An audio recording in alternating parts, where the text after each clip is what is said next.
everybody, and welcome to our digital transformation webinar series for April.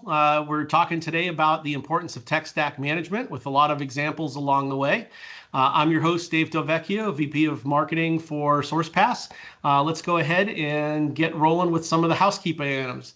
Some of the topics we'll be talking about today include some housekeeping items like upcoming webinars and events we'd like to invite you to as well. But then as we get rolling, we'll talk about what is a technology stack, some challenges that managing that stack can provide, as well as what are some of the benefits of putting together a tech stack program. We'll provide some tips on optimizing your tech stack, and as an extension of this, because part of managing your technology stack is vendor management, we'll touch on some vendor management best practices as well. And we're going to close today with a discussion and some examples of some toolset consolidations that Sourcepass is going through as we continue to hone our technology stack to improve our ability to best support our clients.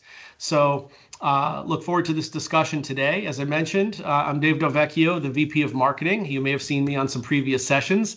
I'm a 30-year MSP veteran. Primarily in that role, I started in operations, became a general manager, became vice president, and then president of Innovative Business Systems, Inc. We changed our name to Suite 3 in 2017, and we were the second acquisition of Sourcepass a little over almost 3.25 years ago. Over the course of my 30 years, I've hired and fired dozens of technology stack vendors. So I've got some experiences to share with you along the way. And when I'm not doing this, I played bass in a band just often enough to say I'm still in a band. We haven't had a paying gig in a while, but we get together to practice often enough to blow the dust off. So hopefully we'll be playing a gig here in the near future. As a reminder, this is part of our monthly recurring digital transformation series of webinars. You can actually see previous webinars on our website if you've missed any at our video library. We have 2 webinar series that we run each month, digital transformation, and we also run a learning series, which is aimed more at getting value out of your existing investment in technology, primarily around the 365 ecosystem. The digital transformation series that you're taking part in today is really helping you manage your technology strategically. And so we highlight topics that come in handy from a planning standpoint. If you want to check out any of the historic items, you can go to sourcepass.com/video-library. But if you want to look at future events, you can find those on the events page. In addition to virtual sessions, we have multiple in-person meetings coming up in the near future. We are in what we're referring to as client appreciation season. Throughout the month of April and May, we're running in-market events in areas where we have physical offices. Unfortunately, if you are in Pittsfield, Long Island, or Atlanta, we've had those events already, but we have upcoming events next week in Denver, a couple weeks in Stratford, Connecticut, and then for the East Hampton market, will be in Springfield on May 21st. So to keep an eye on all of the events we have upcoming, and we've got a lot planned throughout the rest of this year, keep an eye on sourcepass.com/events for more information. A couple other webinar housekeeping items. We have enabled Q&A for the session, so as we get rolling, please feel free to ask questions in the Q&A session. If we don't answer them in line, we'll address them towards the end. And following today's session, you're going to receive a survey, and we encourage you to please fill it out as we value the feedback. It helps us come up with ideas for future sessions and let us know and confirm that the content that we're providing is useful. So please fill out the survey that you receive at the conclusion of the session. So you don't just have to listen to me talk for the next hour or so. I've brought a couple friends along. Mike LaRoe, who is a 25-year MSP veteran, one of my former partners at Suite 3, and he was our CTO, knows a little bit about vendor management. And as our VP of Solutions Engineering, works quite a bit with our prospects, quite often with figuring out how our tech stack can help solve problems. Mike, you want to do any further introduction to yourself? Hey, Dave, nice to see you. And Glad to be a part of this webinar. I don't really think I have much more to offer, in my spare time, which is very limited these days. I'm usually chasing the two teenage girls around the house and trying to control the whole new driver situation going on. So staying busy. So appreciate the time and glad to be here. Sounds good. And good luck with that. I had a daughter just turned 21 yesterday, so it goes fast. That's it. And we also have Mark Calzone joining us. Mark is our VP of Operations. He too is a 25-year veteran, and he also brings an owner's perspective because in Mark's case, he actually was the owner of Ash Creek, which was the last acquisition of NST, who 6 months later became the platform company for Sourcepass. So Mark's been with us here throughout the entire Sourcepass journey. Mark, how you doing? Hey guys. Hey Dave. Mike, how you doing? Pleasure to be with you guys today and everybody else on here. Looking forward to talking to you about this. And since we're talking about kids, also to myself, soon to be 20-year-olds and 18-year-olds, and 18-year-olds graduating this year, and I'll be officially an empty nester. So, and good luck with the driving stuff, Mike. That's always fun. That was my job as a parent, and I took a couple of years off my life. So yes. So the good news is it's way easier to manage a tech stack than it is to raise kids. So yes, with that, absolutely. with that out of the way, what is a technology stack? So tech stack is your collection of software and tools that you use in your business to run its operations. This can encompass everything from productivity tools to security tools, and we'll offer examples along the way. A well-managed stack promotes a lot of benefits for your business. Operational efficiency, if it's well dialed in, gives you access to the data that you need when you need it, while providing limits to access to data for folks who don't need access to it. Allows you to manage your costs because you're efficiently using right tools for the job. It helps you maintain your security and compliance because whether it's a security tool, it's helping to keep you, keep you safe as part of your approach, or whether, as I mentioned, it's properly configured and gives you access to your business data to run your operations. A well-managed stack allows for scalability and flexibility, whether that's seasonal nature from a licensing standpoint, if you have a seasonal business, or whether you're in rapid growth mode and need to add new offices, employees, locations on a regular basis. It's a critical component that facilitates that sort of infrastructure and an ability to grow. And it ultimately will improve collaboration and allow your employees to get more done more efficiently. So it's very broad, but to give you some context, let's talk a little bit about the Sourcepass, how we view our tech stack.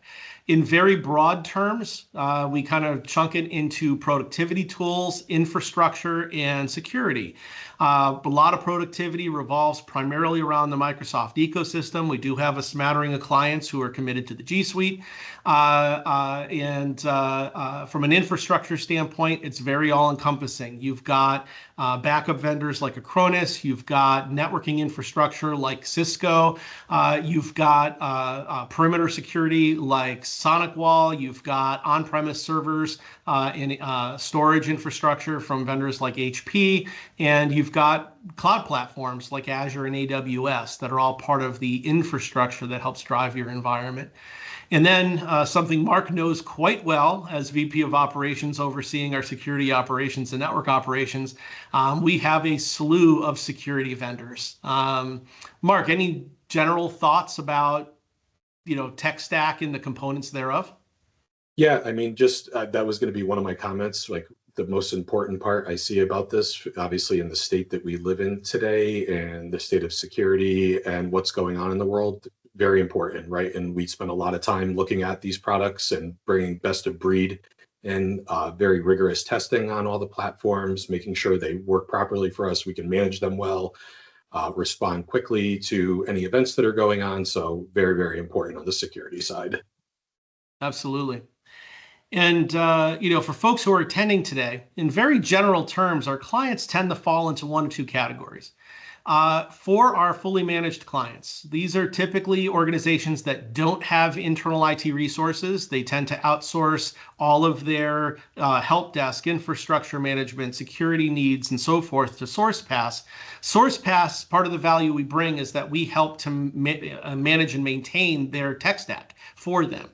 In addition, quite often we work with clients who have an internal IT department, and these we refer to as co-managed IT environments, where the client manages the aspects of the technologies that they keep in-house and are responsible to maintain, but they use Sourcepass to augment various components, and that tends to vary client by client. Mike, as the VP of Solutions Engineering, you're often consulting with prospects that are either fully managed or co-managed type clients. How often does tech stack management come up as a need? And like, what are some of the common discussion points you have with either fully managed or co-managed environments? Yeah, I mean, in reality, you look at it from a customer's perspective, and really, if you're talking about fully managed IT services, the practice manager or the client, they just want to make sure that you're taking care of everything soup to nuts, right? They want to have the confidence that Sourcepass is managing their technology, that they're having conversations to help drive their business forward with that technology, making them aware and helping them budget moving forward so there's no surprise spending, and really controlling that whole process. And that's really where we integrate well on the fully managed side. On the co-managed side, Dave, as you alluded to slightly, is that that really depends. I mean, we become a true extension of an organization, and you may have a really strong internal IT team that really has the buy-in and trust of your employees and your staff. And they may be great at handling those level 1 type issues where they can really provide that quick touch, intimate support. But maybe really they don't have the capabilities for some of those higher level engineering tasks, or maybe they're not quite comfortable or don't have the experience with Azure or some of the advanced security services. That's where we'll come in and we'll supplement that. And really how that expands with the types of technology stack management is, hey, listen, I'm on premise equipment right now. It's starting to age out. Well, what are my options here? Do I want to look at moving this to the cloud? Do I want to think about replacing that technology, those servers in-house, and sort of keep that capital cost as sort of keeping that equipment on site as opposed to bringing that to the cloud? That's where we really come in, and we have those consultative type of engagements where we can help not only the executives, but also the IT team understand the pros and cons of each approach and what might be the best fit for them. So we essentially co-manage the technology stack with those resources. Now, some people in co-managed agreements might just say, hey, we still want you to handle all of the technology stack. We still want to focus on that day-to-day end user support. We want you to just manage all the technology stuff. That's not a problem too. I think the key point here is there's a lot of different needs out there, and really we want to make sure we're aligning our solutions with the need of that client. So we're very flexible in our approaches. Awesome. And when you're trying to manage your technology stack, I mean, it's very easy for the stack to become fragmented in a couple of different ways. What is a fragmented technology stack? One thing that fragments is when you're supporting multiple vendors per solution, right? And I know, Mike, in our history, we used to take over accounts from a certain competitor of ours who shall remain nameless, where we would routinely find 4 different antivirus platforms deployed in the client we were onboarding, and half of them weren't getting updates because they had expired. And so that was a perfect example of an operational inefficiency and security risk, right? Which are 2 of the challenges that you find when you've got that fragmented mixed vendor support. It's quite often difficult to build any sort of standards. Yeah. Yeah, and I look at that in 2 different ways, Dave, too, right? Is a lot of people think of technology stack management as sort of associating that by nature with sort of monetary operational inefficiencies, right? Like, I don't want to make sure that I'm paying for duplicate services. I want to make sure that we're limiting the overlap and ideally limiting the cost from that overlap. But I think to Mark's point earlier is where that really becomes a key point is on the security side, right? How do I ensure my environments stay protected while using the right security tools to not create any gaps, while also balancing that with overlap in tools and essentially overlapping costs? I think it's a very delicate balance there, because you don't want to sway in one direction or the other. You don't want to sway too far on trying to save costs, by then creating gaps in your environment from a security perspective, or sway too far to the other direction while, overdoing it on the security protection, having a lot of overlap on tools when they're bumping into each other, but also then creating more of a monetary strain on your environment because you're spending money maybe unnecessarily. So especially with security, I think it's important to highlight that balance is critical in that piece.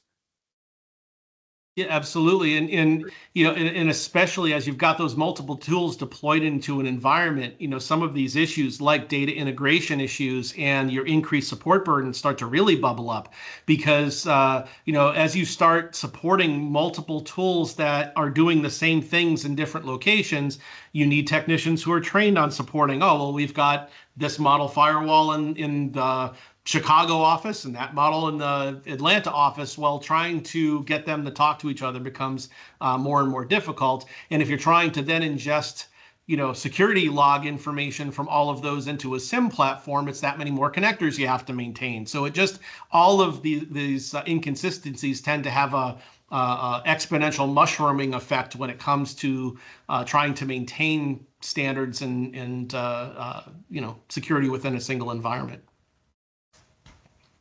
Mark, any other thoughts on ways fragmented? No, that was, I feel like Mike read my mind on some of the comments that he made. So it's like, it's super important, right? We don't want to have to be supporting 8 million different things because a lot of them aren't really the best choice. They can make your systems run slower. You don't need duplicative programs running on there. And really, I think these are really good points that we have up on the screen and really encompasses all of our thoughts on this. And just really, really important to understand that, and the amount of time that we put in for, especially like our fully managed customers, us going in and researching all these products and knowing what's best and putting that time, because we know they don't have time to. So just really helps out there and helps standardize across the board, especially if you have multiple offices and spread out, people working remotely, et cetera. So really good points.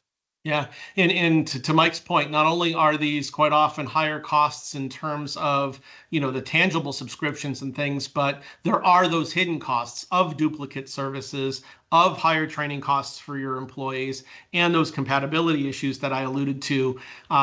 These are all things that just increase support times, decrease efficiencies, and ultimately can grind an otherwise well-performing IT team into just a hellish landscape pretty quickly. Yeah, that's exactly right, Dave, too. And I can share with you, I have a lot of these conversations week over week, and probably one of the best examples with regards of duplicate services and sort of that fragmented technology stack really comes down to Microsoft 365 services. And the reason for that could be numerous things. It could be a true lack of understanding with the feature sets you're including with a particular license, right? We all know Microsoft doesn't make it easy sometimes to understand every little thing you get depending on what license you get. But it comes down to is a lot of the times is, are you leveraging all of the core feature sets and capabilities of your existing technology, and in this example, 365 subscription, or are you sort of overlapping that with other tools, right? We can give a couple examples. Maybe you love Canva as a platform, sort of a competitor to PowerPoint, right? Well, is PowerPoint included in your licensing, right? So understanding and making sure you're getting the true value out of your investment before seeking other solutions is key. Now, you may look at that and say, hey, we've looked at this, we evaluated it. We know we get Microsoft Teams included in this, but we really love Slack. We feel it fits our organization better. Okay, the point is that you've gone through that sort of review, right? And you're not just arbitrarily making purchases. So kind of understanding that and really evaluating things you have first that are available to your organization at your existing spend is important. And obviously, we all know that when you start layering software after software after software, it's not just the monthly cost or annual costs associated with that software spend, it's the support side. And it's that support side maybe from your provider, someone like Sourcepass, or maybe that's the support side from your internal IT. And it's also the cost to the organization for, as highlighted here, training to your user base. The more end users need to understand about more tools, can oftentimes become overwhelming. So sort of solidifying and standardizing on an approach is going to have benefits across the organization, both from a monetary and a cost to the user and organization, right? So I think when you look at that more holistically, it allows your organization, and with a partner like us, and or with or without internal IT, to make better decisions about this moving forward. Yeah, and the good news is those benefits can be enumerated, right? You do have the ability, when you start to manage your tech stack and cut down some of the extraneous duplication, you can tighten up security and compliance, right? You can regain some of those operational efficiencies, manage some of your costs, and so forth. So, and most importantly, as you start to get this stuff down, where you can really start to add value is through automation. And so, because now that you've consolidated your tech staff, it's hard to, if you've got, 4 different backup solutions and 5 different firewalls and 3 different AV solutions, to try to build all those connectors to be able to automate updates, automate interrelationships with your platform, it just becomes untenable.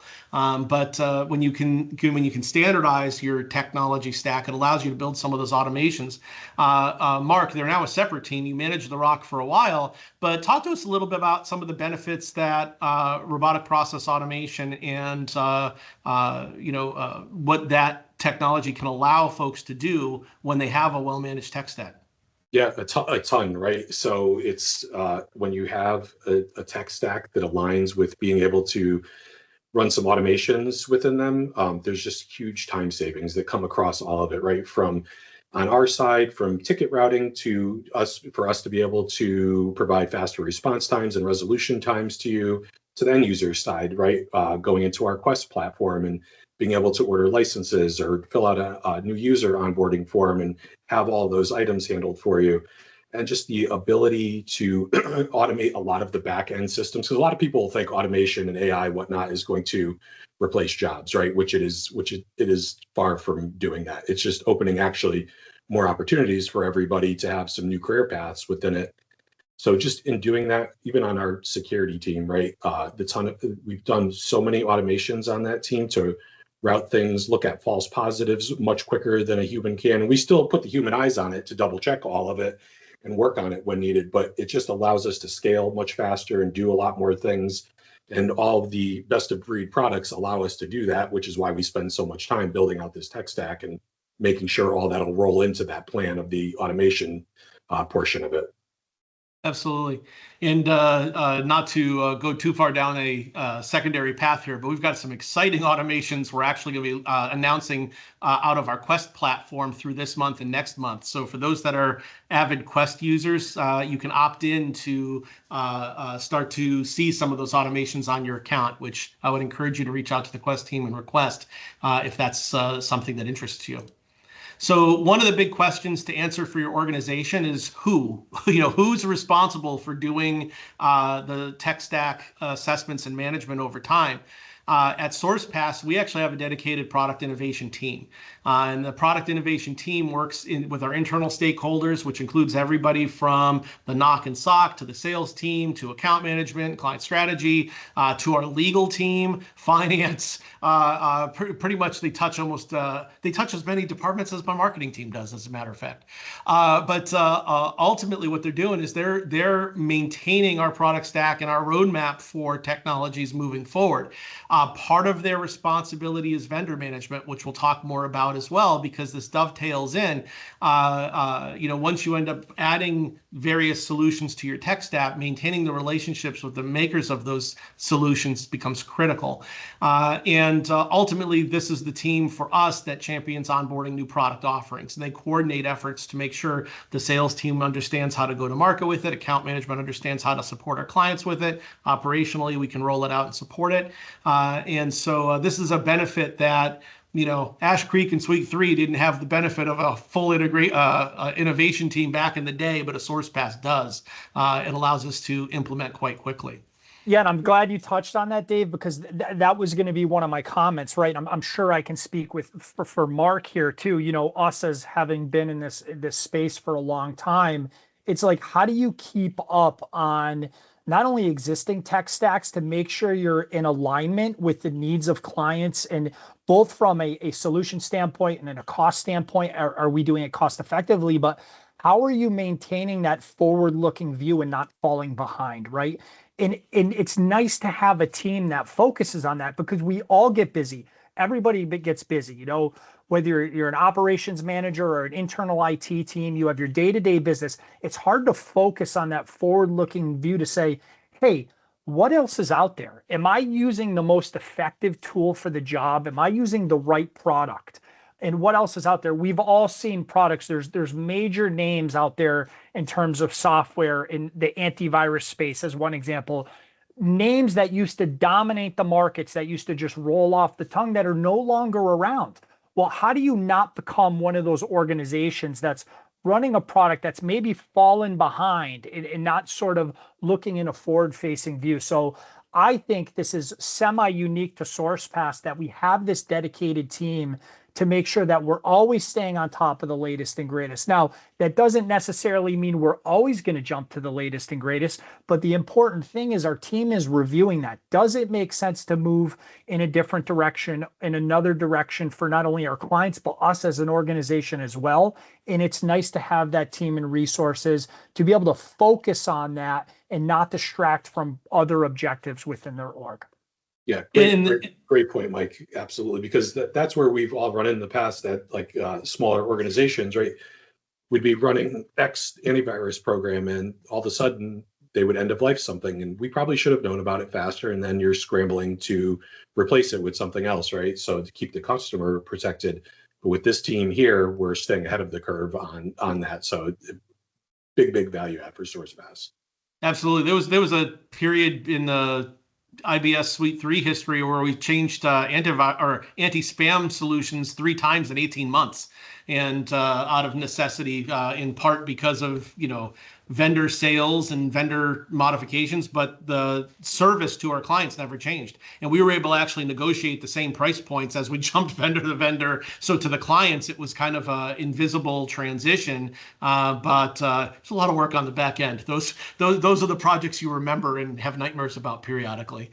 But the good news is that not only are we talking about an or solution, quite often we're talking about adding an and solution, right? Meaning we're not always just looking at, can we swap out tool A for tool B for something bigger, faster, stronger, but we're looking at things to add and to mitigate gaps that might exist. So one example of a product we're currently rolling out, and Mark, your team's championing it, so I'll let you provide some details, but we're adding LionGuard to our tech stack. So why don't you tell us, what is LionGuard and what does it do that we weren't able to do before?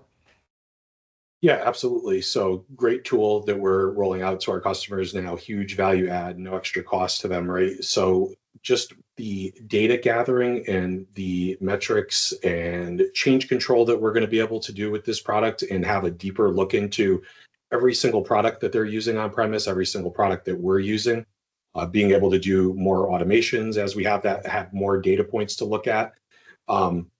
This is going to be a game changer, 100% for Sourcepass and our customers. So really great tool. We probably need to have a separate webinar just on it to go over it, because we could probably talk about it just for an hour. Just the amount of integrations that it has alone, as you could see up on this page, it's going to allow us to do so much for our customers, especially as we look through, I'll take security, right? We talked a lot about security.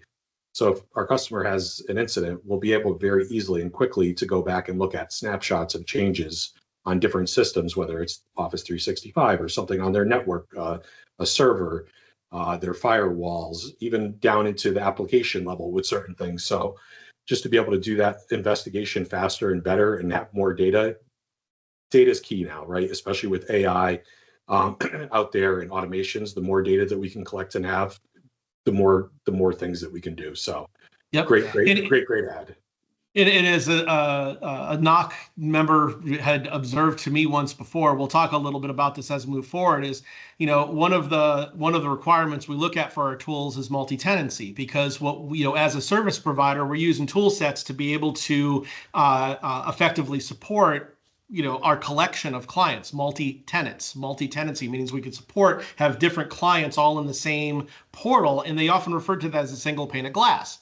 Well, the problem is when you're running 30 or 40 different security tools, you've got this mosaic of 40 different single panes of glass. What LionGuard helps us do is actually create an organized, stained glass window.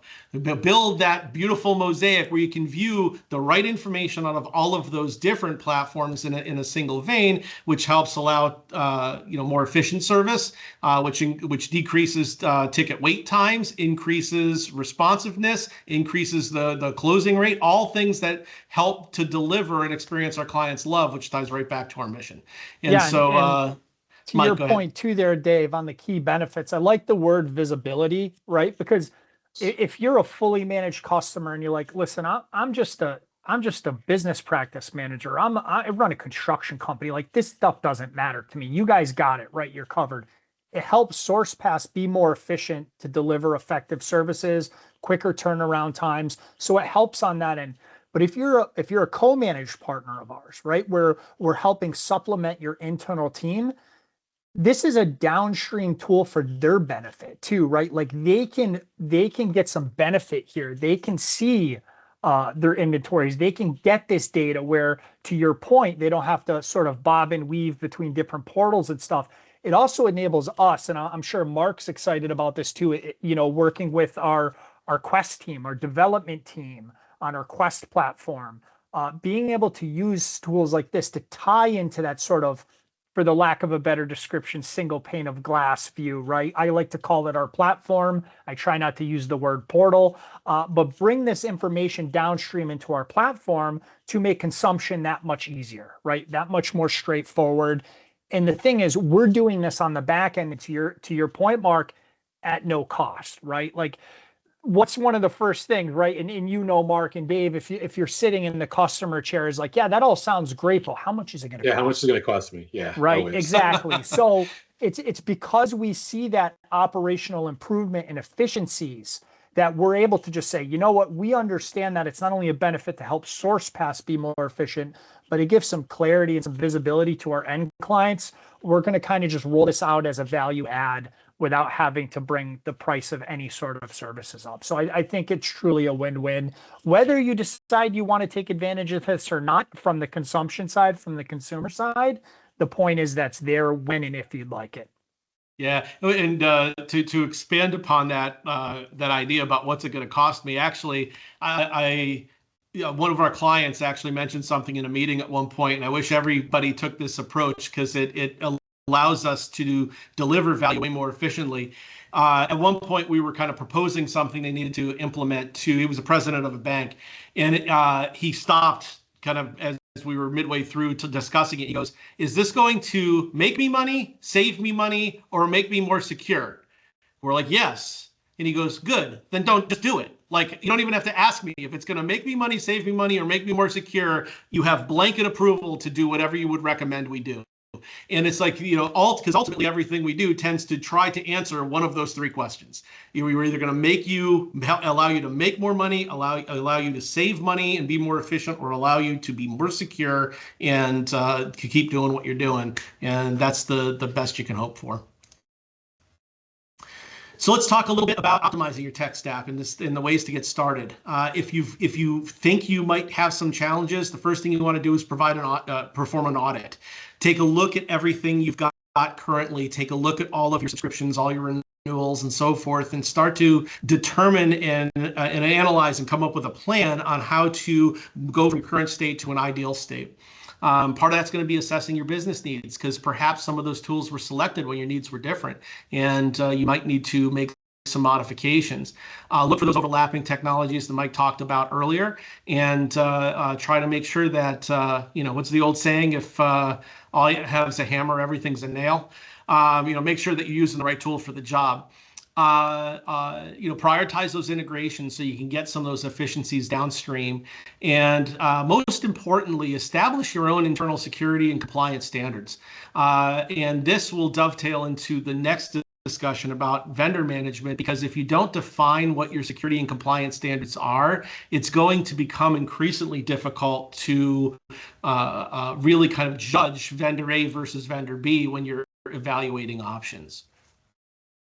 Yeah, I would just add to that too, as a secondary check or a checkbox secondary to these that sort of kind of transitions into our next slide is assign a champion, right? You need someone to help drive this initiative, because if you have that sprawl and no one's really taken the reins, and those reins can be taken by a partner such as ours, or they can be taken by an individual, whether part of an IT team or an operational leader of an organization.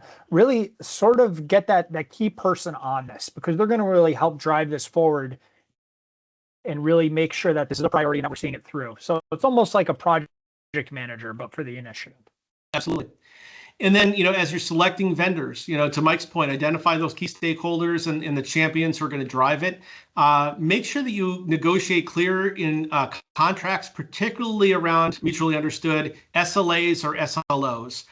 Without getting too deep into the weeds, they're basically the same thing. An SLO is a service level objective. An SLA is a service level agreement. The only difference being an agreement means that you have a financial tie to it. So, for example, sometimes with your internet provider, they will say you won't have more than an hour of downtime any month, or else you're able to get a 50% reduction on your bill. That would be an example of an SLA. SLOs can basically be that we're going to respond within X amount of time to this type of an event, and then you could have kind of something that you can define as a KPI to go to the next checkpoint and discuss as you have ongoing communications with the vendor.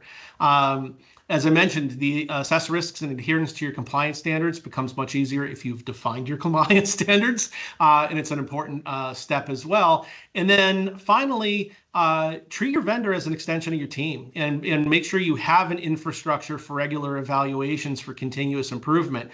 In the last 2 days, I've had 4 conversations with some of our vendors that we work with from a marketing engagement standpoint to make sure that we're evolving and continuously improving. But Mark, what percentage of your time is spent on the phone with the vendors we work with? I gotta think it's the majority.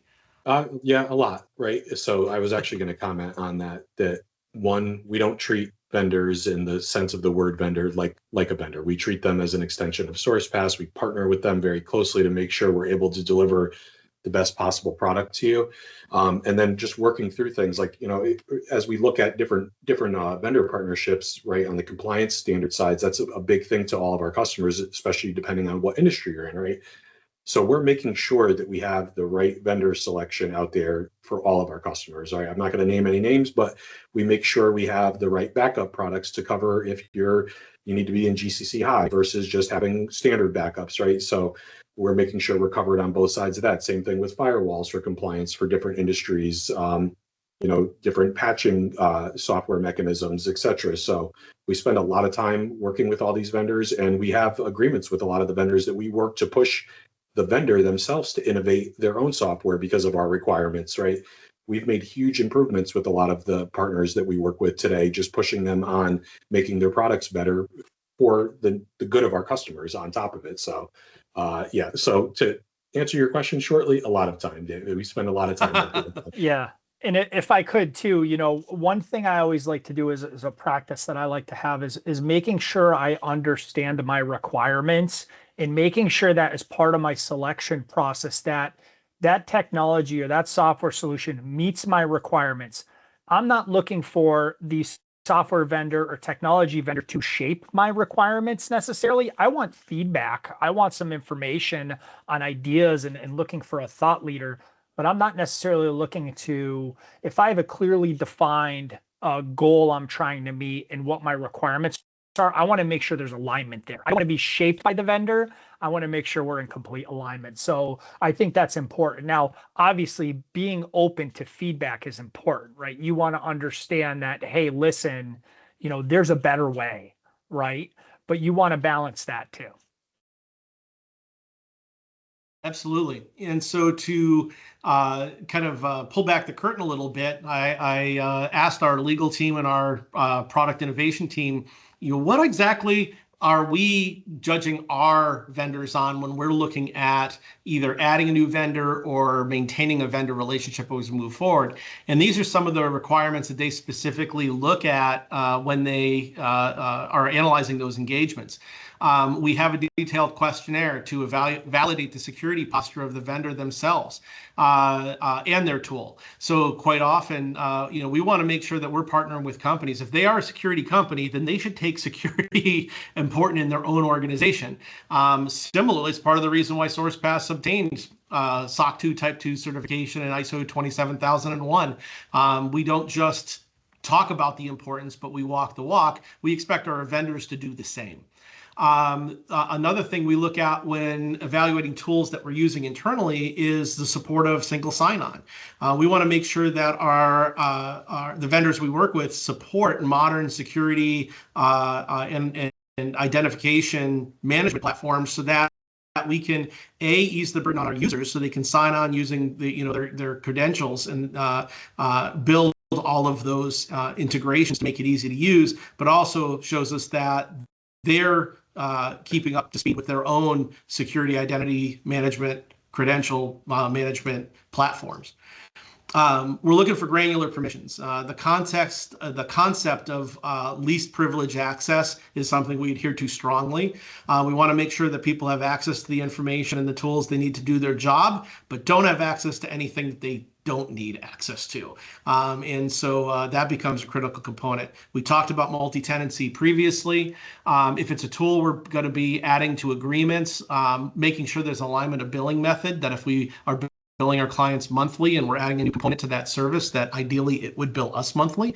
But then very importantly, and growing importance, is API access. That's what allows us to build in some of the automation with the remote process or robotic process automation in order to really add additional value. We want to make sure products best in breed. In fact, Mike, I remember, Suite 3 days when you and I were doing this, first thing I would look at was where they were in the Gartner Magic Quadrant. Right? If they were an innovative company, that's one way we would define it.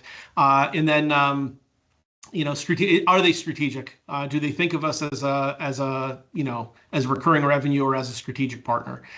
Those become critical components. And then last but not least is pricing. Ultimately, we need to make sure that what they're offering is competitive with other options in the market, but that's secondary to the other concerns, because ultimately we want to make sure that what we're doing is going to allow us to innovate, allow us to be secure, and allow our clients to either make money, save money, or be more secure. Yeah, and then the product positioning too, I always kind of chuckle in a little bit of a way because I hear best in breed, right?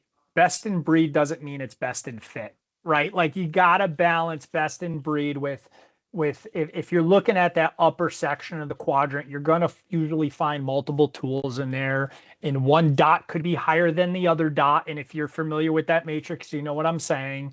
But best in breed doesn't necessarily mean best in fit. So it's balancing that best in breed approach with best in fit approach. And I think that's what our product innovation team does a good job of doing, is really getting down to the nitty gritty. What does best in breed mean? And that could be somewhat subjective, obviously. So really positioning that, I think, and looking at it at a more granular level is important. On the SSO thing, my general comment is, thank goodness for that, because the last thing anybody else needs is more logins. I think I could speak for everybody on the call and everybody I've ever dealt with. We've all had enough. Like, the more we can consolidate the logins, the better. We all have too many passwords to remember as it is. Shout out for password managers out there. We can have a talk about that. That's been life-saving for me, both from a business side and a personal side. But yeah, and then the API access, right? That just goes to show the level of comfort and the level of adaptability from your vendor to allow the API access, right? That could be one of the criteria for best in breed. Hey, we have robust systems. We allow you to connect in or API in to the environment to pull the data, to be transparent and give you the data that you need to help excel in this partnership. So which goes right into strategic partnership. So I think those are their key points there. Very good. And then, as part of our continuing evolution of tools, our tool tech stack, we're actually currently going through a tool consolidation project. And so I figured Mark and I could just run through a few of these examples just to kind of give you an idea of some of the continual evolution that we're bringing to our clients in terms of helping them in their evolution. Because some of these tools have come into Sourcepass through our acquisitions, or some of which are solutions that clients went out and put in themselves, are now asking us to support, but to best support them, we need to move them over into a better supportable platform. So one example of that is in cyber awareness training and phishing simulations. We have a handful of clients that have been running Secure Now. They're in the process of converting to KnowBe4. We use KnowBe4 extensively internally as well. We all just got assigned a new AI policy review overnight that we have to complete in the next couple of weeks through the platform. Mark, any thoughts on this migration? Yeah, no, this is a big one and a really easy one too for everybody, because I will tell you, this is where security kind of starts and ends, right? Is the end user education portion of it. So having the best tool possible that we have a lot of options to customize for each particular customer based on what industry they're in, the frequency they want to do it, the different types of training. So this is a big one to get done, because this really limits your liability with all of the cybersecurity attacks going on out there today. Yeah, and actually that could be a standing headline, because a lot of these can have the same sort of comment. Another area is moving everybody from some legacy antivirus platforms, and there's a handful of them, over and into SentinelOne. SentinelOne is what's known as an EDR. It actually includes both legacy antivirus, traditional definition-based antivirus, but also involves advanced threat detection that leverages AI and other technologies, looking for viruses that are unknown and emerging to protect you from zero-day type threats.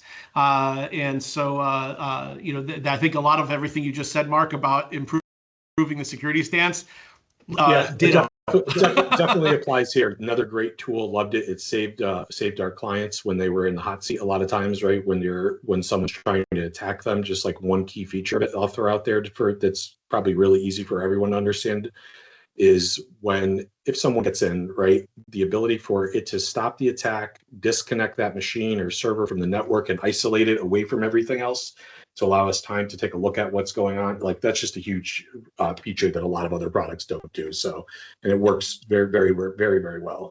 Yeah, and I think it sets us up really well for success too, for, Mark, as you know, being under your purview, our security operations center and our security operation folks. This is a product where it really enables them to provide fantastic response and support because of the product and because of our relationship there. So I think it's a win-win on that regard. 100%. Yep. Another tool set we're actively consolidating is for email and collaboration protection. We're moving a lot of folks from some other platforms into Microsoft Defender for 365.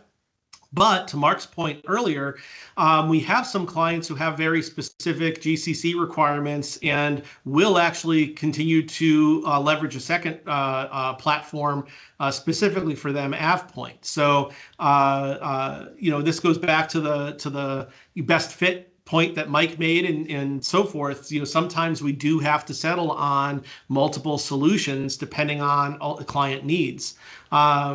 Mark, I guess, other than GCC, are there other considerations when it comes to email protection that would sway somebody from Defender versus AvePoint moving forward? I think unless you have very specific requirements, not really, right? But still, great product. It's integrated directly with, most people are using Office 365 for email services and whatnot. So directly integrated into there. Really the big one here too, outside of the key features, is it's a price saving, because this is most likely included in your 365 subscription. So why pay for additional stack outside of that unless you need it for some features that Microsoft maybe does or doesn't have? So I see this one as a huge price savings for people too. Arguably one of the best examples is the topic of this call about, technology stack optimization. This is one that comes up frequently. The more traditional approach is you'd have your email solution, you layer that on with the email sanitization product. Now with 365 and Microsoft making the strides that they have, I have a very much different stance now than I did 24 months ago. But arguably, this is where you can see some efficiencies. And it's not just efficiencies on the cost side. It's anytime you have two products, and we talked a little bit about that overlap, right? Hey, I have a third-party tool doing some email blocking, right? Well, then I also have Microsoft doing email blocking. Well, something got blocked by mistake. Is it in the third-party tool? Is it in the Microsoft tool? Then you're sort of kind of bouncing around trying to figure that out because two tools are bumping into each other. So this is often one that comes up pretty frequently. Definitely something we can go into more detail on, but great example of the overall topic of this call. Yep. We're also moving folks from some of the legacy clients that were using Rocket Cyber, which came in through one of our acquisitions, to ConnectWise SIEM. We don't have to talk about this one too in depth. I mean, ultimately, the ConnectWise SIEM platform is extensive ability to pull in data from all of the other tool steps and is already fully optimized for the rest of our tool stack. So for folks that were on Rocket Cyber, they're just going to be able to get a lot more value by moving over to the ConnectWise SIEM platform because of all of those integrations that we've already got pre-built out. Another example we're working on, which is kind of a small restricted set of clients, but came in through an acquisition. We had some clients who were using Splashtop for remote access to their PCs and so forth for VPNs. We're moving them over to LogMeIn from a supportability standpoint. So it's a much more widely used platform. And again, we have a much better infrastructure in place for long-term support for LogMeIn. Cloud-based print management, it was funny. I just had a conversation with folks in our Pittsfield office about the days of supporting HP Jet Directs for printer management, right? And, considering you're both 25-year veterans, I'm a 30-year veteran, it's one of those technologies that's kind of, gone extinct because now you're managing printers through the cloud. Printer Logic was one vendor some of our acquired companies had running. We're moving them over to Printix.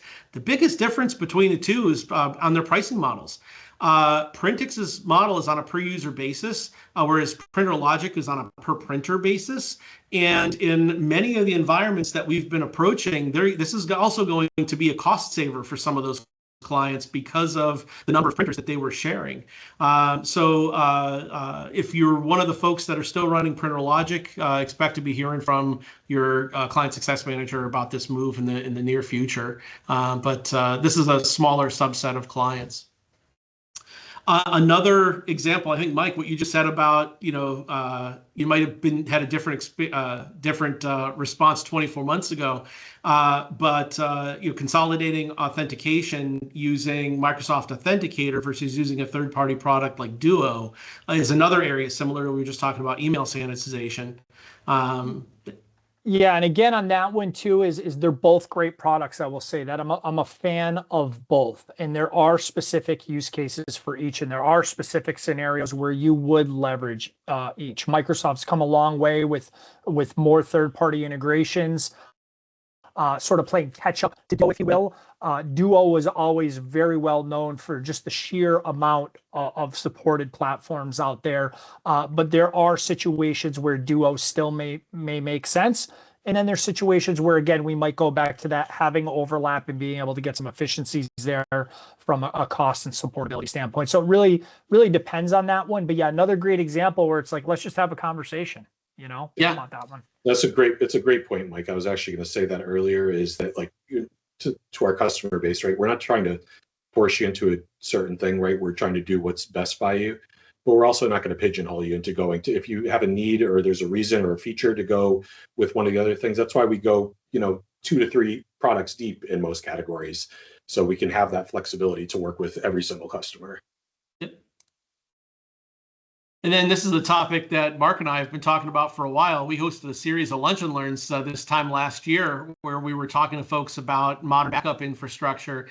But we've got a fair number of clients who have been leveraging Datto solutions as part of their backup and recovery infrastructure. But Datto is a highly integrated solution and requires a 3-year term on any sort of new or upgrade installations. And now that a lot of those clients that were legacy Datto clients are reaching the end of those terms, rather than having to renew at a premium price with Datto, this is an opportunity to move them over to our Acronis-based backup solution. So Mark, any additional thoughts you wanted to offer on? Yeah, I mean, particular? Anybody that was out there, right? You know, Datto is the cream of the crop for a long time. They got acquired. There's been some changes there. I won't go into all that for sake of time, but Acronis, great partner of ours, great product, great pricing. Most likely we're going to either keep you even or save you some money with it. Our team is very well versed in the product. We'll have you up and running very fast if anything happens, from a DR situation to down to a single file restore. So I really urge you to talk to your account management team about this. It's a big one. Absolutely. And so this is just, these are just what, a half dozen examples or so of the sort of continuing thought we put into the continual evolution of tech stack. So to Mark's point, if you have any questions about tech stack management, either any of the specifics that we just ran through with some tool consolidations we're working on, or other thoughts about your own technology stack and ways that we might be able to help you, you can reach out to your client success manager, or you can reach out to events at sourcepass.com. That's a shared mailbox monitored by myself and Kat Irizarry, who's monitoring the background of the session. Hello, Kat. We'd be happy to tap in the right resource to talk to you about these subjects. There's a lot to cover that we've covered, and if you have any questions, there are no questions in the Q&A. If you would like to put one in there, we'd be happy to address it as we go. Looks like, oh, nope, Kat, I was going to say, I thought there might have been a chat question added, but Kat just added the survey to the chat. So please, as a reminder, fill out that survey. And then let me just flip one more slide here. I think for the next few months, you're going to be getting this commercial as a reminder. It's actually less than 45 minutes. In less than 173 days and 9 hours, you're going to be receiving you're going to be reaching the Windows 10 end of support deadline. As you're planning out technology for this year, if you have not come up with a strategy to upgrade all of your Windows 10 or older devices to Windows 11 by October 14th, do not put that off any longer. Our project backlog for Windows 11 upgrade projects is filling our dance card quite quickly. If you don't engage us till September, you're not going to make the deadline, guaranteed. So please, if you haven't talked to folks about that, make sure that's high on your priority list as well. And Dave, to jump in, we did get a question. Thank you for the helpful insights. Will you be sharing the slides? We don't share the decks directly, but if you do want to share this content with folks, as I mentioned at the outset, do keep an eye on our sourcepass.com/video-library page. If you go to our website, you can also get to that through the menu system by clicking under Insights. You'll see our video library link is available there. Give us about a week to turn this around, but about a week after every one of our webinars, we end up publishing it not only to our video library page on our website, and it is not gate kept. You can access those and view those directly without any sort of a login required. We also post it to our YouTube channel. So feel free to have anybody that you'd like to have access to this information to review it there. If there was a particular slide you're interested in, reach out to your client success manager and say, hey, when Dave, Mark, and Mike were talking about this topic on their webinar, I'd love to get a copy of that slide, and I'll see if I can't hook you up on a one-off basis. Wait a second. Did I hear I'm going to be on YouTube?